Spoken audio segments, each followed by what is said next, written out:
আসসালামু আলাইকুম। এইচএসসি 2025 সালের পরীক্ষার্থীরা, এইচএসসি 25 পরীক্ষার পর থেকে সাপ্লিমেন্টারি এক্সামের বিষয়টা মানে সামনে বেশি করে আসছে না? প্রত্যেকে বলছে সাপ্লিমেন্টারি এক্সাম হোক, বিশেষ করে যেই 5.5 লক্ষ শিক্ষার্থী বা 5 লক্ষ প্লাস শিক্ষার্থী এই বছরের পরীক্ষায় ফেল করেছে, এরা প্রত্যেকটা শিক্ষার্থী চাইছে যে আমরা নতুনভাবে সাপ্লিমেন্টারি পরীক্ষা দিতে চাই এবং তার মাধ্যমে নিজেদেরকে আবার একবার যাচাই বাছাই করতে চাই যে আসলেই আমরা ফেল করার যোগ্য কিনা বা আমরা পাস করতে পারি কিনা। বোর্ড চ্যালেঞ্জ অথবা অনার্স ভর্তি পরীক্ষা সকল গুরুত্বপূর্ণ আপডেট আমাদের অলওয়েজ আপডেট অ্যাপস থেকে পাবে। যারা এখনো আমাদের অ্যাপসটা ইনস্টল করো নাই, প্লে স্টোরে যাও, প্লে স্টোরে গিয়ে সার্চ দিবে অলওয়েজ আপডেট। অলওয়েজ আপডেট লিখে সার্চ দেওয়ার সাথে সবার উপরে এক নম্বরে যে অ্যাপসটা আসছে এই অ্যাপসটাকে ইনস্টল করে মোবাইল ফোনে রেখে দিবে। এই অ্যাপস তোমাকে বোর্ড চ্যালেঞ্জ এবং অনার্স ভর্তি বিষয়ক সকল গুরুত্বপূর্ণ আপডেট সবসময় দিতে থাকবে এবং তোমার পরবর্তী জার্নিটা তোমার কাছে একেবারে সহজ করে দিবে। এই অ্যাপসের লিংক আমি ভিডিও ডেসক্রিপশনে দিয়ে রাখবো, চাইলে লিংকে ক্লিক করে অ্যাপসটা ডাউনলোড করে নিতে পারবে। সাপ্লিমেন্টারি নিয়ে অনেক নিউজ মাধ্যমে এই মুহূর্তে লেখালেখি হচ্ছে, কারণ শিক্ষার্থীরা চাচ্ছে যে আমরা একটা আন্দোলন করবো এই সাপ্লিমেন্টারি নিয়ে। শিক্ষা বোর্ড যেন আমাদেরকে সাপ্লিমেন্টারি পরীক্ষার মাধ্যমে আরেকবার মূল্যায়নের সুযোগ দেয়। এখন কথা হচ্ছে, এই সাপ্লিমেন্টারি এক্সামের যে আন্দোলনটা হবে, এই আন্দোলনের পরিপ্রেক্ষিতে কোনো লাভ হবে কি? শিক্ষা বোর্ড কি আদৌ এই আন্দোলনটা তারা গ্রহণ করবে? আমি যদি 2025 সালে এসএসসি ব্যাচদের পরিসংখ্যানটা হিসাব করি, ওইখানে কিন্তু ফেলের হারটা তোমাদের থেকে বেশি ছিল, 6 লক্ষ প্লাস। ফেল করার পর থেকে শিক্ষার্থীরা আই থিঙ্ক টানা 15 থেকে 20 দিন আন্দোলন করেছে এই সাপ্লিমেন্টারি নিয়ে। তারা চাইতো যে সাপ্লিমেন্টারি হোক অথবা আমাদের সিকিউ এমসিকিউতে পাস করানোর একটা সিস্টেম করুক, তাহলে অনেক শিক্ষার্থী পাস করবে। পরবর্তীতে দফায় দফায় আন্দোলন করেছে এবং ওই মুহূর্তে অন্যান্য আন্দোলনগুলো চলমান থাকার কারণে শিক্ষার্থীদের এই আন্দোলনগুলো একবার ধামাচাপা পড়ে গেছে, অর্থাৎ শিক্ষা বোর্ড কান অব্দি নেয় অনেক। যদিও মন্ত্রণালয় অব্দি শিক্ষার্থীরা গেছিল, তারপরেও কোনো লাভ হয়নি। শেষমেশ এই আন্দোলন চলতে চলতে একসময় আন্দোলনটা থেমে যায়। 6 লক্ষ প্লাস যে শিক্ষার্থীরা ফেল করেছিল, পরবর্তীতে তাদেরকে আবারও নতুন বছরের পরীক্ষার জন্য প্রস্তুতি নিতে হয়। সেম কাজটা এখন এইচএসসি 25 ব্যাচের শিক্ষার্থীরা করতে যাচ্ছে। সাপ্লিমেন্টারি পরীক্ষার জন্য তারা আন্দোলন করতে যাচ্ছে। তবে এই মুহূর্তে একটা বড় আন্দোলন কিন্তু হচ্ছে, সেটা হচ্ছে শিক্ষকদের আন্দোলন।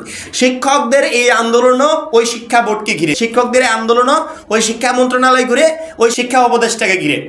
শিক্ষকদের এই দাবিগুলো পূরণ হবে কি হবে না, আলোচনায় বসবে কি বসবে না, এই বিষয়গুলো নিয়ে এখন টোটাল সারা বাংলাদেশ কিন্তু ব্যস্ত আছে। মানে সবার ফোকাস শিক্ষকদের আন্দোলনের উপর। এই টাইমে এইচএসসি 25 ব্যাচের এই সাপ্লিমেন্টারি এক্সামের আন্দোলনটা কতটুকু কার্যকর হবে, এইটা একটু চিন্তার বিষয়। যদি কার্যকর না হয় এবং ফেল করে, তাহলে এই বিষয়গুলো নিয়ে কেউ কথাই বলবে না। তোমরা যে মন্ত্রণালয় অবধি যাবে, সেই সুযোগটা পাবে কিনা আগে এটা ভাবতে হবে। কেন সেই সুযোগটা পাবে না? শিক্ষকরা যে আন্দোলনটা করছে, এই আন্দোলন কিন্তু একটা দুইটা জায়গা না, সারা বাংলাদেশব্যাপী আন্দোলন। এবং তাদের দাবি কবে আদায় হবে, আদৌ আদায় হবে কিনা, শিক্ষকরা তাদের আন্দোলন থামাবে কিনা, এই বিষয়টা কিন্তু কারোরই জানা না। এর উপর ডিপেন্ড করছে তোমাদের আন্দোলন। তোমাদের আন্দোলন যদি এমন হতো যে কোনো আন্দোলন চলমান নেই, শুধুমাত্র তোমরা আন্দোলনগুলো ফোকাসে আনতে পেরেছো, পরবর্তীতে বোর্ড হয়তো বা এই বিষয়গুলো নিয়ে ভাবছে। কিন্তু যদি আন্দোলনটা ফোকাসে না আনতে পারো, তাহলে প্রথম দিনই আন্দোলনটা ব্যর্থ হয়ে যাবে। এবং 25 সালে যে এসএসসি পরীক্ষার্থীরা আন্দোলন করেছিল সাপ্লিমেন্টারির জন্য, তাদের আন্দোলন কিন্তু সেম প্রসেসে ব্যর্থ হয়েছে। এখন তোমাদের আন্দোলনটুকু আসলে কতটুকু কার্যকর হবে, এটা ডিপেন্ড করবে সম্পূর্ণ তোমাদের উপর। তোমরা কখন আন্দোলন করছো এবং কিভাবে আন্দোলন করছো। এই টাইমে যদি আন্দোলন করার চিন্তা ভাবনা করো, সেক্ষেত্রে আমার মনে হয় না যে এই আন্দোলনটা কাজে লাগবে। কারণ কি, এই মুহূর্তে অনেকগুলো আন্দোলন চলমান, যে আন্দোলনগুলো সারা বাংলাদেশ ব্যাপী একটা প্রভাব ফেলেছে। তারপর আমি চাইবো যে সাপ্লিমেন্টারি এক্সামের বিষয়টা যদি চালু হয়, সেক্ষেত্রে অবশ্যই মানে যারা ফেল করেছে তাদের জন্য ভালো হবে। কারণ কি, তারা নিজেদেরকে যাচাইয়ের বা মূল্যায়নের আরেকটা সুযোগ পাবে এবং এখান থেকে আমাদের হিউজ পরিমাণ শিক্ষার্থীরা আবার উত্তীর্ণ হতে পারবে এবং তারা বিভিন্ন কলেজে অনার্সে ভর্তি পরীক্ষার জন্য সুযোগ পাবে। এই বিষয়গুলো নিয়ে অনেক প্রশ্ন আসছিল, বারবার করে শিক্ষার্থীরা বলছিল যে ভাই একটা ভিডিওর মাধ্যমে যদি আমাদের পক্ষে একটা আপডেট দিতেন।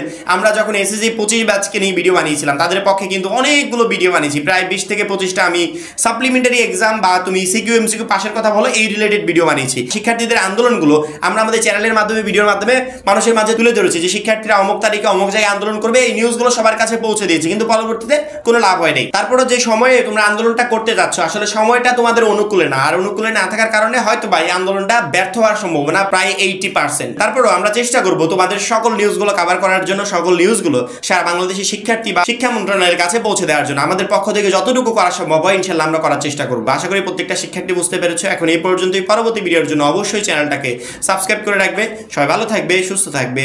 আল্লাহ হাফেজ।